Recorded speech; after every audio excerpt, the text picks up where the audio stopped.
It is a jarring headline. A man sleeping on a bench outside Toronto City Hall, killed in an unprovoked attack. And equally disturbing, a 12-year-old boy is one of two people charged with murder. Shauna Hunt joins us live now. And Shauna, there are so many alarming layers here, and we're dealing with a string of attacks. Yeah, that's right, Cynthia. Police are calling this a disturbing crime spree that began on the morning of August 31st. 3 unhoused men and 2 other victims, they were viciously attacked over the span of a couple of hours. All of these attacks were extremely violent, and they targeted vulnerable members of our city.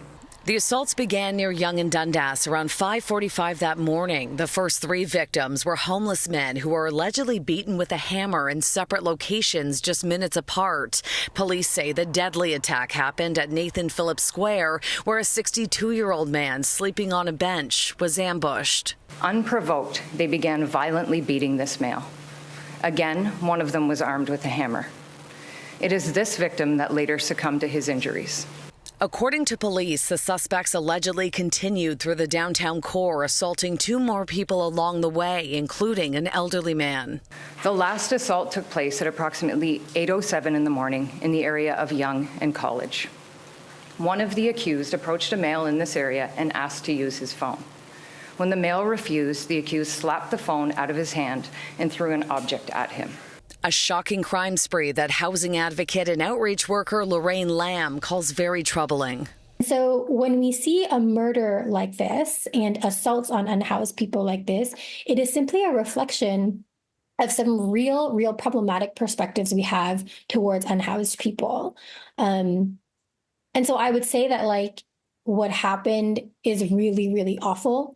And also, I think we need to step back and ask bigger questions in terms of when we talk about, quote, public safety, what do we mean by that? And whose safety are we considering and centering? Shortly after the 5th assault at Yonge and College, 2 people were taken into custody. A 12-year-old boy whose identity is protected under the Youth Criminal Justice Act. 20-year-old Isaiah Byers was also arrested. Both are now facing a long list of charges, including second-degree murder, assault with a weapon, and robbery. We've had a number of incidences in the last couple of weeks that you just shake your head at. It's unbelievable, and this has to stop.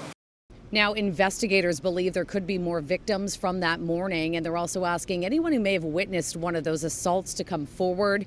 As for the rise in youth violence, police say that so far this year, the accused in about a quarter of the city's 31 homicide investigations are young people under the age of 18. Shauna Hunt, City News.